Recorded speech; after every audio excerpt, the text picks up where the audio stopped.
Hello mga ka-dicer, nandito naman po tayo ngayon sa araw-araw kong ginagawa ang pagrota, rota. At ako nga ngayon ay papunta sa Pure Gold Victory Mall para mag-store visit dahil nga wala ang aming merchandiser doon dahil naka-day off.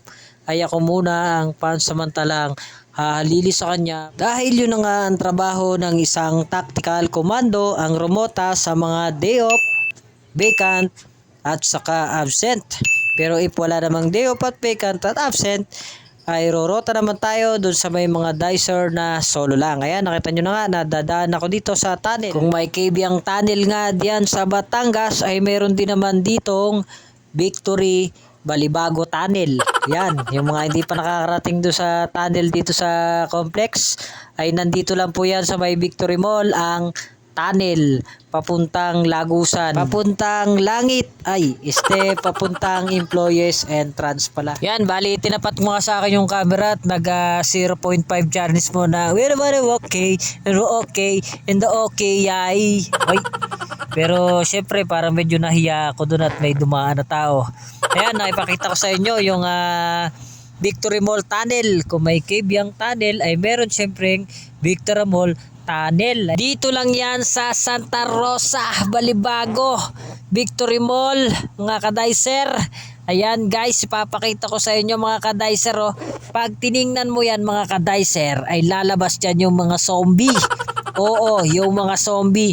Kaya ang gawin mo mga ka-dicer, ay wag mo siyang titigan para hindi lumabas yung zombie. Pero mga ka-dicer, biro lang yun na. Yun yung daanan papuntang Employees dyan sa Pure Gold. Pag diniretso mo yan, ay nandyan na yung Employees Entrance. Kaya sa mga hindi pa nakakarating mga ka-dicer dito sa tunnel dito sa Balibago, ay libreng-libre lang yan mga ka-dicer. Wala pong bayad ang pumunta dyan. Basta magbibisit ka lang sa Pure Gold Victory Mall. Ayan siya oh.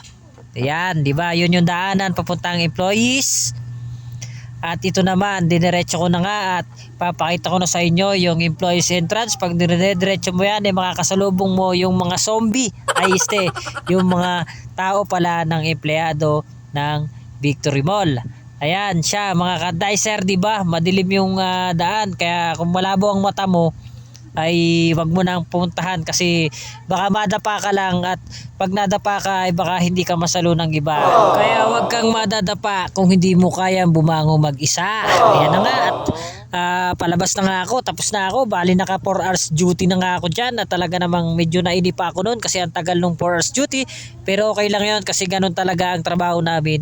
Pag kami rumota, kailangan 4 hours duty para hindi naman lugi yung agency, hindi lugi yung pinapasahod sa amin.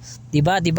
Kasi pagka rumota ka lang tapos 2 hours, 1 hours, lugi sila kasi magbabayad sila na kulang. Kaya dapat pag kulang yung trabaho mo, dapat kulang din yung sahod mo. Kaya dapat 4 hours.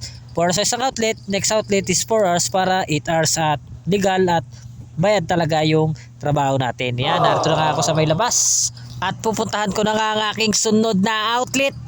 Ayun ay ang Pure Gold Balibago. Dahil nga doon sa Pure Gold Balibago ay parang alam ko na dalawa yung wala. Dahil for renewal yung isa at yung isa yata ay day off. Ibig sabihin dalawang wala sila doon. Kaya dapat talaga na nandun ako para yung stocks, yung display ay mapunuan at hindi mabutas pagpasok nila bukas or pagpasok nila sa isang araw at kung kailan sila gusto pumasok ay walang problema yon. Dahil kapag hindi naman sila pumasok, wala silang sahod.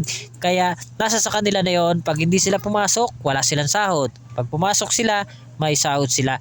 Yan, dire-diretso na nga ako dito sa aking destinasyon papunta doon. Siyempre, ayaw ko din pala ng dire-diretso kasi pag diniretso ko yan, pader, nakikita nyo, babanggaan naman ako doon sa pader.